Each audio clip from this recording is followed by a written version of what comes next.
Apple's hoping for a home and HomePod revolution by bringing a screen to the HomePod with which they hope to redefine your smart home experience. HomePods are cool. I got several all over the house. I like them screenless. But what would a HomePod with a screen actually mean for you and I? Would it be an upgrade? Would it be something that Apple's just doing just to do? We have an analyst telling us that this is going to be delayed until Q3 of 2025. And as I'm reading the room, I think most people would be excited about this. That's what it seems like. They want Siri with the face, so to speak, even though it's Siri as it is, Apple Intelligence as it is, or what Apple's promise that it's going to be as it kind of slowly trickles out. Real quick before we get any further, all my courses are on sale for 50% off for a very limited time, end of the year sale, and I'm only advertising it on this channel, so you're lucking out. Get it on the sale before it's gone. Linked up down below. A lot of different concepts out there, ranging from creative to really not very creative. But I think what people are mostly excited about, like underneath, regardless of the form factor, what it actually turns out to look like or be like, would be more intuitive, more interactive HomeKit control for their smart home. They want a hub from Apple that isn't just passive and in the background. Like, you can control a lot of stuff, even with some shortcuts, using your voice, using the current HomePod, but to have those visuals labeled in there in the touch interface, because voice can be very useful sometimes, but it's not always the best way to tackle something, especially if you got a bunch of people around. You just want to be able to tap, right? What I think people don't want is for Apple to just glue an iPad basically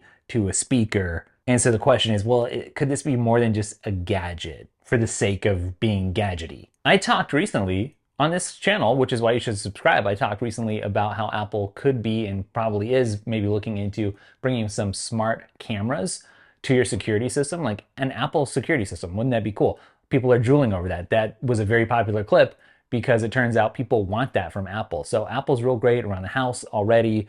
And can you imagine if they're bringing those sorts of components, if that's even something they're thinking about, having a better hub for that, other than just your iPhone or whatever? Obviously, Google came out with the Nest Hub, same kind of idea anyways, but not just a speaker, not just a hub, but a dedicated place to manage your smart home. At the moment, there's so many different third-party integrations and companies and products that you can integrate into your smart home, and Apple does, have HomeKit and lets you control a lot of that stuff pretty nicely, pretty easily. But there's nothing like when Apple goes native.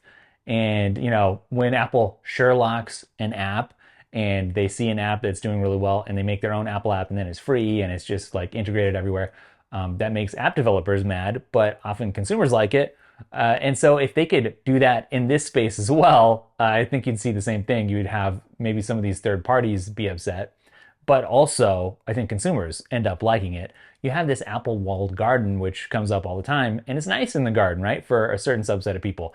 They don't want to have to tinker with stuff and mess with stuff. They want the Apple simplicity and the Apple aesthetics and looks. If they did it right, it could look so much better than existing similar products on the market, that's for sure. I feel like half the time we're talking about on this channel is Apple catching up? Are they playing catch up? Or are they leapfrogging? Apple likes to let other people kind of try stuff out oftentimes, not always, and then come in and do it the Apple way. And it turns out when you do it the Apple way, you're just like a little bit ahead of everybody then. And so maybe that's a little bit of this right now. Apple sort of saw what was out there, said, is there a meaningful way to improve this with the Apple way? It's interesting to see people's reactions too. Like, here's this Redditor who's saying some people seem really against the idea of a screen, but then having an iCloud native digital photo frame when it's not in use with album art playing in the background or video podcasts, while you're in the kitchen, I assume, or something, automatic displaying, your video doorbell feed. It sounds absolutely perfect to me. And I'm finally able to do that and retire the Nest Hub then. Yeah, all it takes sometimes is the right person to come along and reframe stuff and explain it. And you're like, yeah, that makes a lot of sense. And I think Apple's play for dominating the smart home only leads to this point eventually. If not 2025, I mean, it's just a matter of time, I feel like. Especially because we've heard these rumors about Apple and their home robotics project, which we keep hearing about and which has a lot of crossover in the rumors to this speaker. And I wonder if they're not actually going to end up being the same product. So let me know. Does this appeal to you? If so, why? If not, why? And also make sure to get yourself subscribed so you don't miss out on these great conversations that we're having that you may not find elsewhere.